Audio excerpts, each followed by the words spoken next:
Hola, ¿cómo están?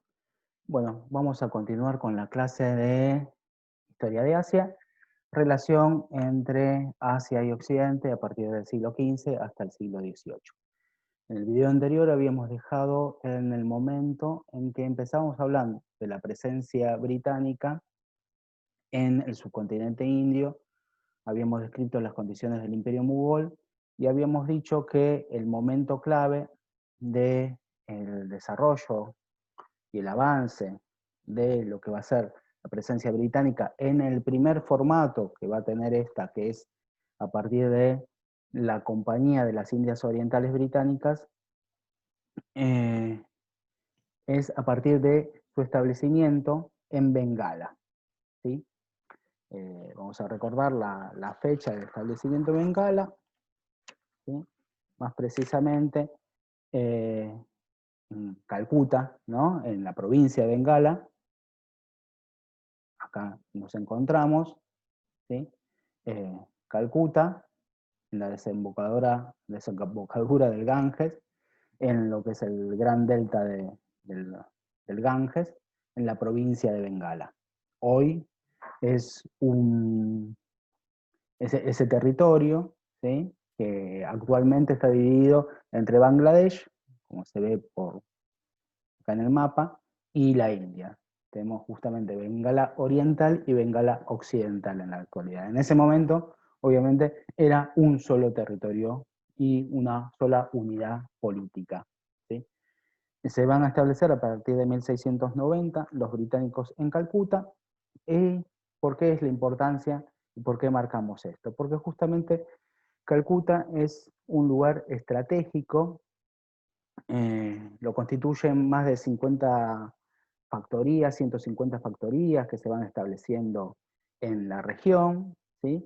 Y que logran la concesión de construir en ella una fortificación, ¿no? O varias fortificaciones.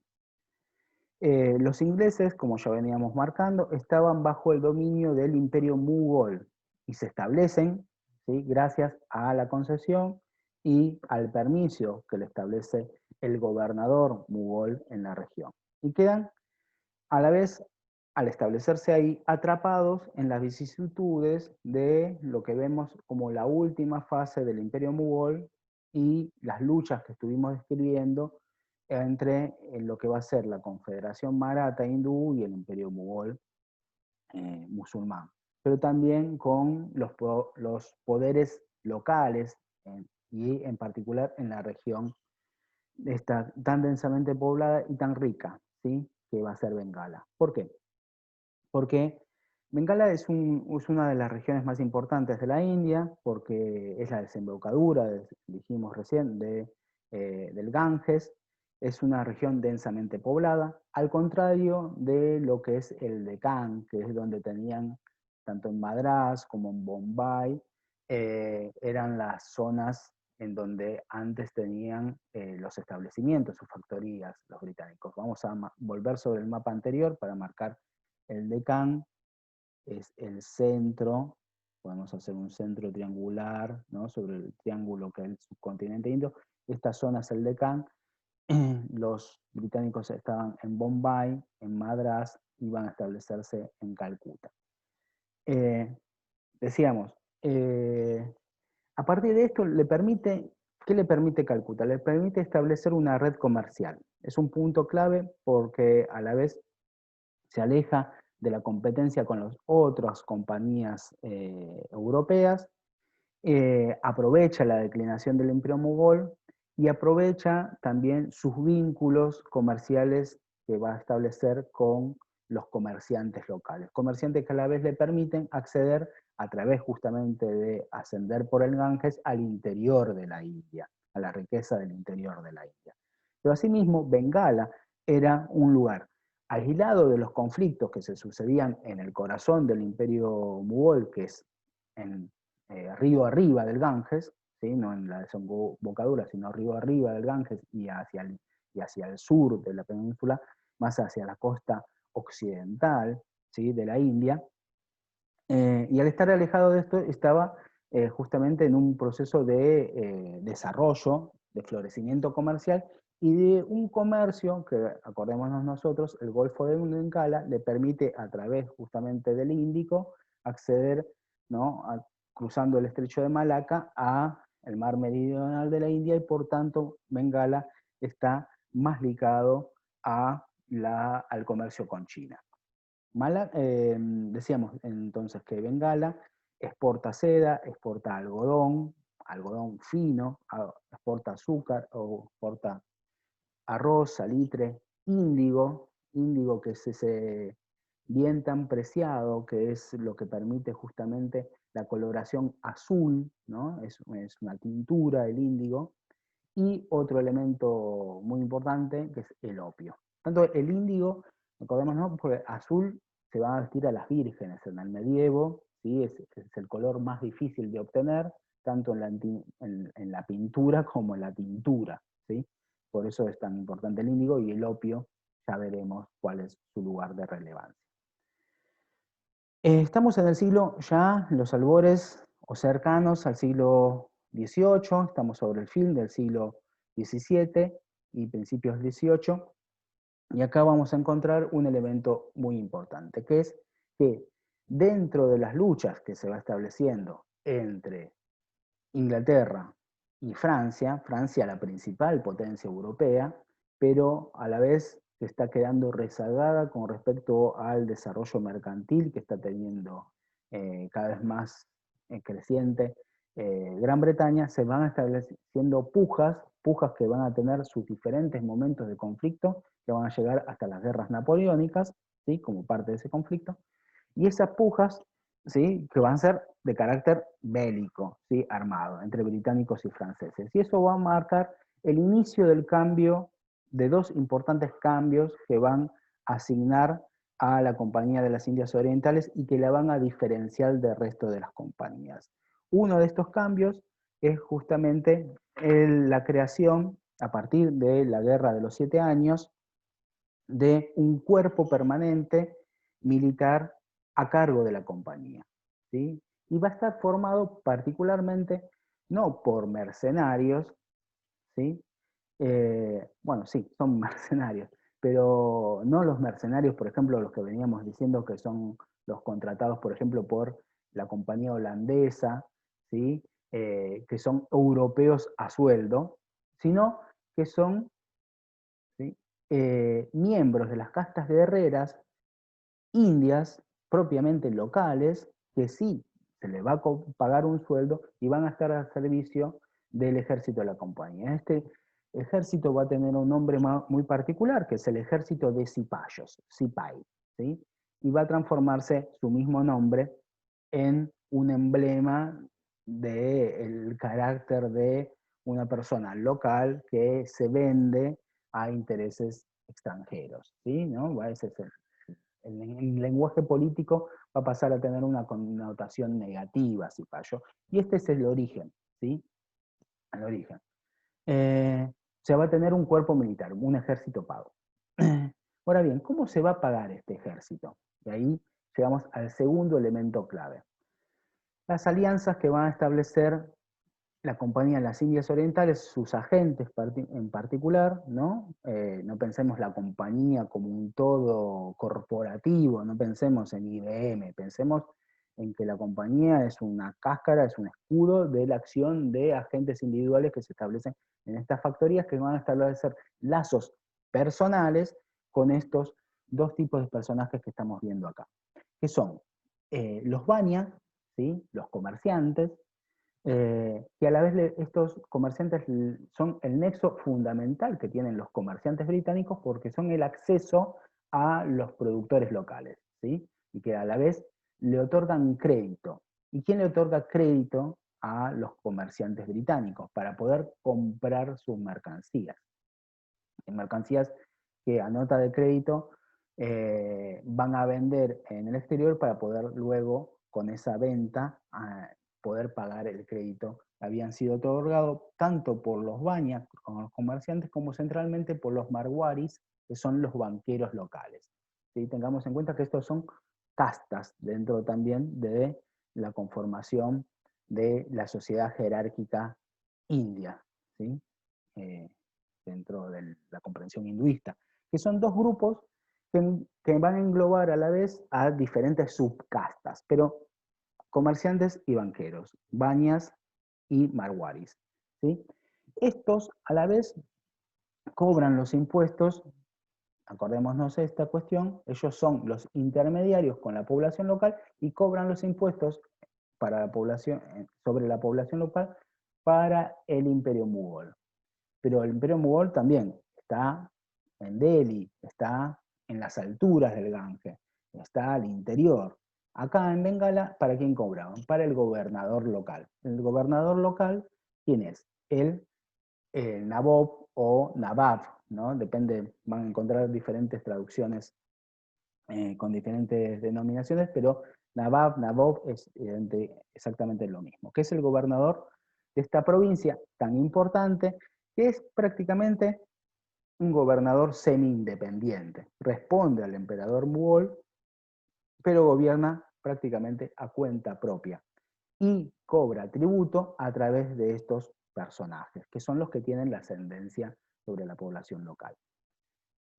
¿Por qué es importante la relación entre los británicos y los comerciantes y los banqueros? Porque son justamente estos los que le permiten, a través de los préstamos, ensanchar sus contactos con los productores directos, con los tejedores indios, por ejemplo. Y a la vez le permite a los británicos financiarse sin depender del envío de divisas, ¿sí? De dinero, de monetario, de parte de Londres, ¿sí? Entonces se financian localmente. Y no solo financian las compras de productos en forma anticipada, sino financian también con notas de crédito el conjunto de gastos que tiene. Por ejemplo, el pago a los cipayos, ¿sí? Y esto les da una ventaja muy importante frente a los competidores, franceses principalmente, o los holandeses o portugueses, pero centralmente Francia, que es en este momento ya siglo XVII, siglo XVIII, la principal disputa permanente que va a tener en estos dos siglos Gran Bretaña y Francia, ¿no? Francia va a depender exclusivamente de París, ¿no? Por ejemplo, del envío de soldados de París o del envío de dinero de París. En cambio, los británicos van a tener a disposición las líneas de crédito en forma directa. Y esto le da también independencia y un mayor accionar y mayor capacidad de maniobra sobre el terreno que sus competidores. ¿Sí? Y a la vez, esto, por tanto, así como le da ventaja, los hace depender. La alianza principal que va a establecer la Compañía de las Indias Orientales va a ser con estos personajes. A pesar de que el establecimiento de las factorías y la posibilidad de establecer una fortaleza depende de la venia política, de la autoridad política, que es el Nabab, el gobernador, en nombre del emperador. Acá lo que tenemos con estos personajes es lo que vimos en el texto de Robinson, el rol del colaborador, ¿sí? Aquel que establece un nexo indispensable entre la población local, que a la vez interpreta los intereses de los agentes contables y los mercaderes extranjeros, en este caso de los británicos. Y es por esta función que cobra un 2% sobre los movimientos y compras y transacciones de los agentes británicos. O sea, lo hace por una ventaja propia. Esto le trae un beneficio. Exacto, ¿no? Y a la vez no tiene ya contada la historia de lo que va a pasar. Está desarrollando sus propios intereses de ser un comerciante y por tanto un intermediario entre aquel que produce y aquel que vende lejanía. Y son los que terminan siendo los operadores de los intereses personales de los agentes de la compañía. Justamente los bañas, por su lugar, son los que van armando y amasando una fortuna y a la vez van diversificando los intereses propios, ¿no?, de los comerciantes. En Bengala en particular existía una lucha justamente entre los Nawab y los Zamidares. ¿Quiénes son los Zamidares? Los hemos nombrado anteriormente. Vamos un poco a las líneas anteriores. Los Zamidares, ¿sí? Los Zamidares son aquellos que tienen el control sobre la población local, en tanto son los jefes locales de linajes locales. Son el patrón del barrio, o son, mejor dicho, el capo del pueblo, digamos, ¿no? Si tenemos que seguir, nosotros tal vez en el interior lo conocemos un poco más. Son los que establecen estas relaciones interpersonales de dependencia, ¿no? Aquel que se le mantiene el respeto y demás, porque es el jefe, es la familia más importante, es el que tiene el nombre más importante y es a la vez, ¿quién? El que cobra tributo sobre la población local y también se da al gobernador. Son el terrateniente. Pero ahora bien, no domina la tierra en propiedad propia. Son el terrateniente en sentido que domina el territorio, ¿sí? Y a la población. Entre el samidar y el gobernador, el nabab, ¿sí? Existía esta disputa que ya veníamos describiendo como una fuente de debilidad, justamente que es este rol intermediario para el cobro de tributos del imperio mogol. Justamente lo que intenta el samidar es constantemente librarse de la dependencia, ¿sí? Y del control del gobernador, del imperio mogol. Lo que trata es de tener justamente más poder. Y una forma de más poder es, por ejemplo, a sus dependientes, ¿sí? A parte de la población aldeana, la lleva a colonizar nuevas tierras y de esta forma esas nuevas tierras colonizadas no tienen que rendir tributo al gobernador. En esta disputa entre el gobernador y el samidar, ¿de qué lugar se van a poner los ingleses? Se van a poner del lado de, obviamente, del samidar, ¿sí? No del gobernador. Lo que van a tratar de hacer constantemente los ingleses es justamente en esta fuente de disputa entre banias, marwaris, samidares, comerciantes, banqueros, terratenientes, ponerse del lado de los agentes locales en disputa del poder, ¿sí? Delegado central, del poder político. Están del lado de los intereses comerciales en contra de los intereses políticos. Y por tanto, van a respaldar justamente en esta disputa a estos sectores y hasta van a terminar provocando una guerra entre el Nabab y ellos, ¿sí? Acordémonos que a la vez el Nabab contaba con el apoyo de los franceses en este caso, que también dependían, al igual que los británicos, los portugueses, los holandeses, de la venia del gobernador para poder establecerse. Y es que la compañía justamente se va a negar a qué cosa, a pagar tributo directamente, se va a negar a pagar tributo, ¿no? Impuestos, y esto que lo que va a provocar justamente un intento de expulsión por parte del gobernador de Bengala, Suraj al-Dawla, ¿sí? En que está la famosa cueva de hoyo de Bengala, ¿no? Que es, o el hoyo de Calcuta, que es cuando encarcela a 46 agentes de la compañía británica en 1756, ¿sí? Y esto pasa a ser parte de, digamos, el justificativo para la intervención del general Plassy, general Clive, ¿sí? Para establecer cara, digamos, para hacer frente, para enfrentar en una batalla a nada más ni a nada menos que al gobernador local. ¿Qué pasó? Eso es importante. ¿Por qué? Porque llegamos a un punto clave que es cuando los británicos triunfan frente al imperio mogol, ¿sí? Al gobernador mogol en este caso. El gobernador Plassy, ¿sí? Plassy Clive, ¿sí? Plassy Clive, perdón, contaba con 800 soldados y 2.200 cipayos, frente a un ejército del gobernador de 50.000 infantes. También contaba con la caballería Nabab, una caballería que tenía características particulares de contar con elefantes, ¿sí? Que eran prácticamente tanques en ese momento, pero también con los cañones franceses, digamos. Pueden ser, bueno, ¿por qué esta batalla la va a terminar ganando, nada más ni nada menos, en absolutas inferioridad de condiciones Clive frente al poderío del imperio, digamos, ¿no? La, la historiografía pro-británica, ¿no? Y más los periódicos de ese momento, etcétera, lo que van a elevar, ¿no? Es la genialidad militar del de, coronel Clive, la argucia, la clarividencia, la viveza, las capacidades innatas británicas frente al atrasado imperio mogol, salvaje, eh, y con toda justamente la cantidad de prensa amarilla que había en ese momento y demonización producto del encarcelamiento de estos agentes británicos.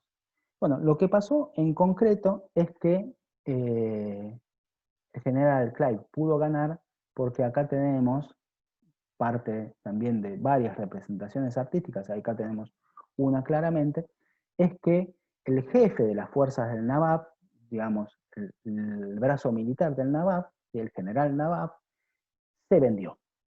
Claramente, el general Mir Zafar pasó a ser, luego en la historia, también un símbolo de aquel que es un entregador. ¿Por qué? Porque lo que va a cambiar es no accionar, sus fuerzas van a permanecer inmóviles frente al avance de las fuerzas británicas, es más, se va a retirar de la batalla, y a cambio de qué? A cambio de obtener él, luego de la derrota de sus mismas fuerzas, el puesto de gobernador. Va a ser nombrado como nuevo Nawab, ¿sí? Concretamente. Pero, ¿esto qué consecuencia tiene justamente la batalla de Plassey? La batalla de Plassey tiene la consecuencia del famoso saqueo de Bengala. ¿Sí? Los británicos avanzan y se van a apoderar del tesoro de Bengala, del tesoro del gobernador, que va a contar en ese momento, de 5 millones de libras esterlinas. ¿Sí? Pero no solo eso, no es solo un saqueo de riquezas, sino la clave de este momento es que pasan a ser, eh, acuérdense que estaban en competencia con otros europeos, especialmente con los franceses, pasan a tener directamente el monopolio de las exportaciones y también de las importaciones de Bengala. Y valiéndose justamente de los intermediarios baña, de los comerciantes, van a pasar a controlar directamente a 10.000 tejedores bengalíes. ¿Sí? Lo que significa que de pasar a depender de intermediarios y ser parte de un intermediario más y tener la competencia siempre mirando por encima del hombro, ver que si se venían los franceses que eran más poderosos, pasan a ser dominadores directos. ¿Sí? No solo de un comercio en forma exclusiva, sino tener el control directo sobre los productores, que esa es la clave, ¿no? Que no tenían ninguno de estos europeos, como ya venimos diciendo desde la llegada de los portugueses, que eran tan solo intermediarios de los productores asiáticos. Ahora pasan a controlar a los productores asiáticos. En la historia obviamente se lo presenta como a Clive como el Salvador. Si estamos en el movimiento de tirar abajo de estatuas, por favor, británicos, anótense esta que está frente a la Oficina de Relaciones Exteriores en Londres. ¿Sí? Eh, se lo va a construir como justamente esta idea, ¿no? De los británicos llegan a Gran Bretaña no para apoderarse de riquezas, sino para liberar a un pueblo de la opresión barbárica oriental. Ahí se relaciona esto, obviamente, con la clase que vamos a tener sobre orientalismo. ¿Qué significa, en realidad, la presencia británica que empieza a cambiar a partir de la batalla de Plassey en 1757? El establecimiento del predominio, ¿sí? Británico ahora es el cambio de los términos justamente de intercambio. Lo que va a significar es eh, que ahora van a estar en ventaja. Antes estaban en desventaja, decíamos, ¿sí? ahora van a pasar a estar absolutamente en ventaja porque ellos van a imponer los términos de intercambio, ¿sí? A cuánto se compra y a cuánto se vende. A cuánto compran a los productores locales y a cuánto venden, ¿sí?, lo que llega del exterior. Entonces, aunque el comercio exterior, ¿sí?, que tenían no solo con los británicos, sino con el conjunto de los europeos, para la India solo representaba el 10% del comercio total, porque la gran parte del comercio de la India todavía estaba en manos de los propios indios, pero también de musulmanes, también de chinos, ¿sí? Es un ingreso significativo más que nada en metálico, ¿no?, que era algo que no abundaba, justamente la plata que venía de América. Por eso el interés de los mongoles de mantenerlo bajo control estricto e impositivo, y de ahí el conflicto que venimos describiendo. Al perder ese control, justamente es lo que sigue provocando el constante declinamiento del imperio mogol, ¿sí? Entonces, al perder capacidad impositiva, la capacidad de construir justamente un imperio, un poder, y ahí volvemos a repasar, ¿no?, modo tributario, cómo depende justamente de la coerción. Si pierde la coerción porque perdió justamente una batalla militar, está perdiendo capacidad, ¿no?, ese imperio.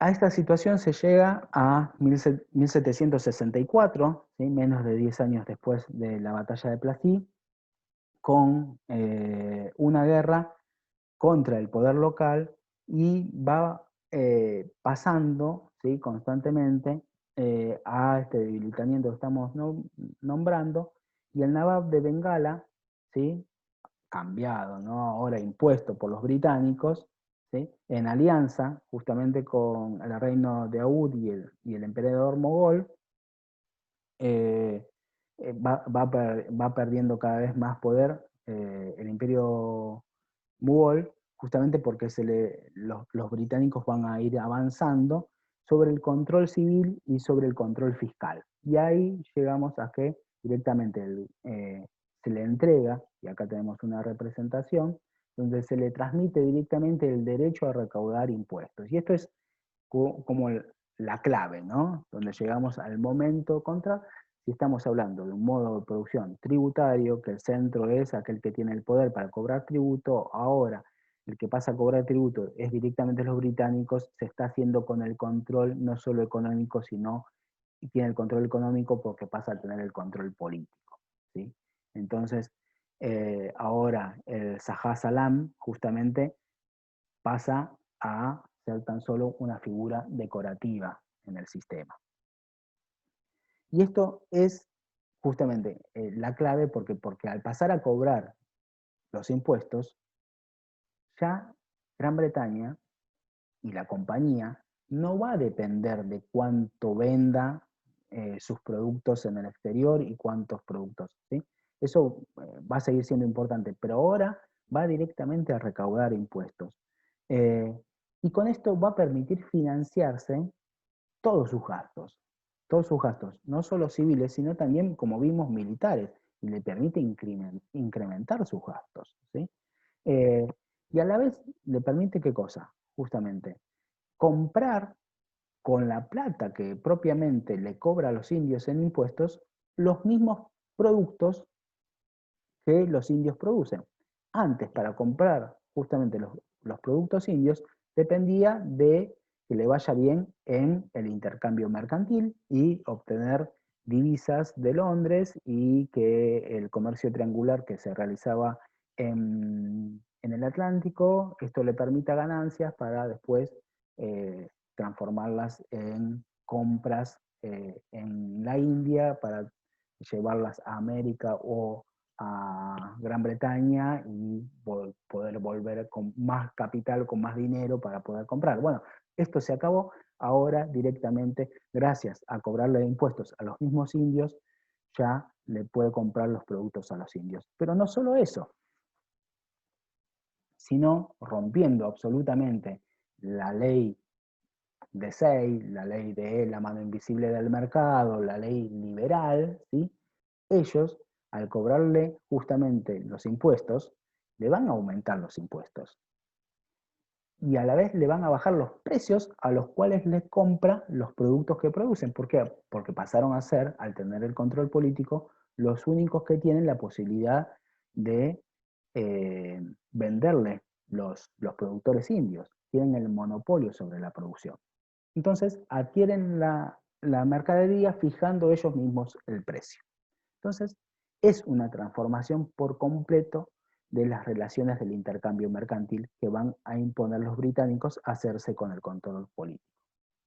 Entonces, en 1765 la compañía ya tiene el diwan oficial, o sea, la administración de Bengala, y aumenta de esta forma el sistema de impuestos pasando de pagar, de cobrar 15 millones de rupias a cobrar 30 millones de rupias en 10 años. O sea, una inmensidad de dinero y a la vez de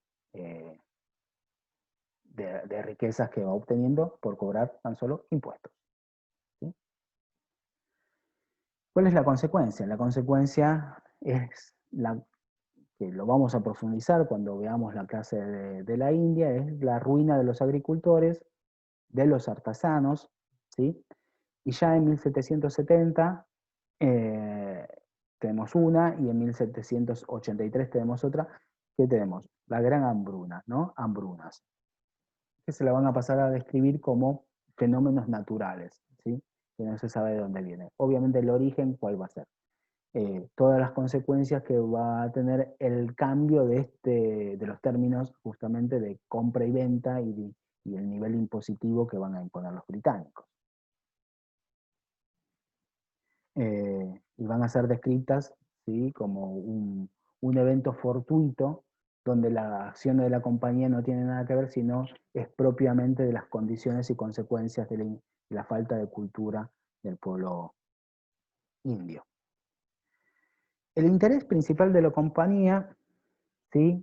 Va a ser emplear los recursos y mano de obra india centralmente para hacer florecer el comercio. ¿Pero qué comercio? El comercio con China, ¿sí?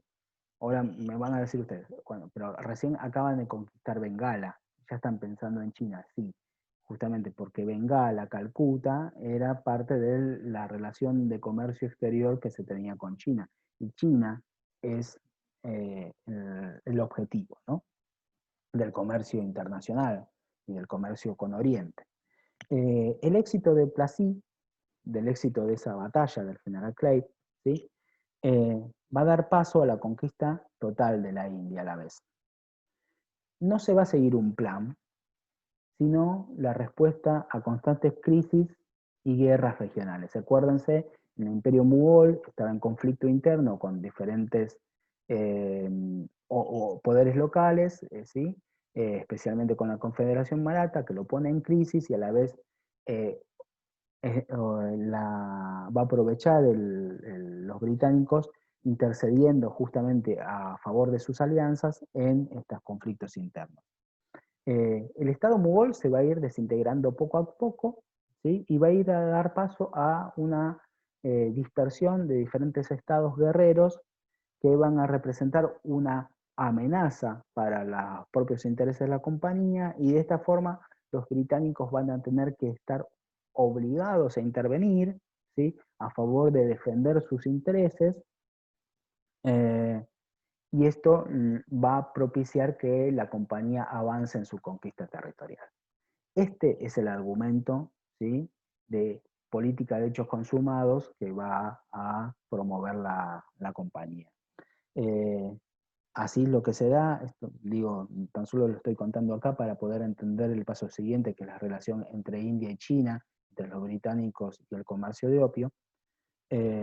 Lo que estamos relatando es el progresivo conquista y el motor de conquista de la Compañía de las Indias Orientales, que ya va a promover, ¿no? Diferentes avances, conflictos que va a ir ganando poco a poco, uno a uno, de estos diferentes estados guerreros que van a tener la poca visión política general de unirse para poder enfrentar la amenaza y van a prevalecer las diferencias internas entre los diferentes estados que van a continuar guerreando entre sí, por tanto no van a poder oponer resistencia al progresivo avance que van a establecer los británicos. Por ejemplo, el estado Maratha, que es la gran confederación que se enfrentó y logró socavar al imperio mogol, en 1818 va a caer y ya en 1880 la Compañía de las Indias Orientales se va a hacer con el poder de toda la India.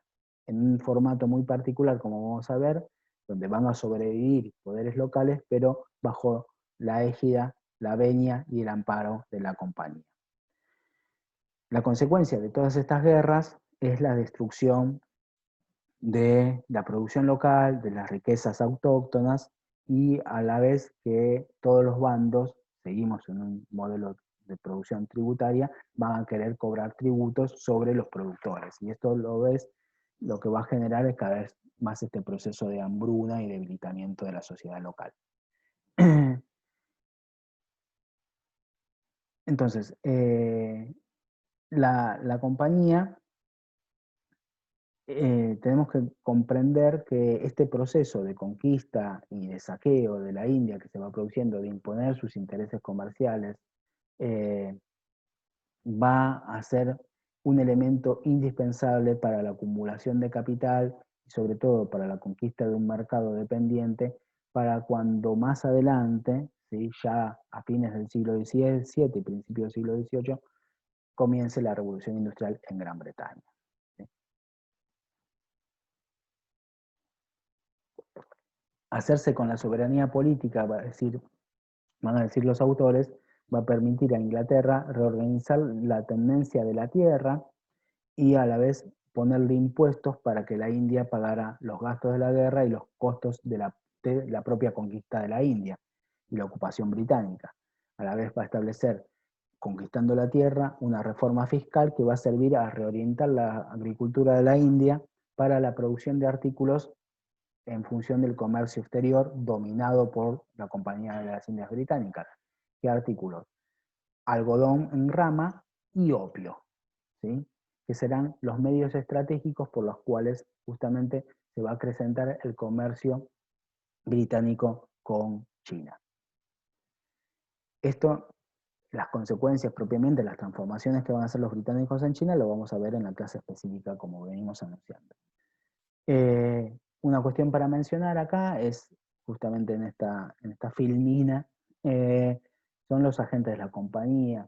El texto de Marx lo marca, centralmente el de Wolf, marca esta diferencia. Antes, el Bania, que era un comerciante, al igual que el agente de la compañía británica, era un par. A la vez, el agente británico tenía una dependencia, como dijimos, del comerciante local, que era el que tenía los lazos y las redes comerciales establecidas a nivel local. Ahora, a partir de la conquista de Bengala, ya el agente de la compañía, ¿sí?, se transforma en un ser superior por encima del propio Bania, y no es que va a romper sus alianzas que veníamos describiendo, los cuales le permitió establecerse en preponderancia, sino que los va a subordinar, ¿sí?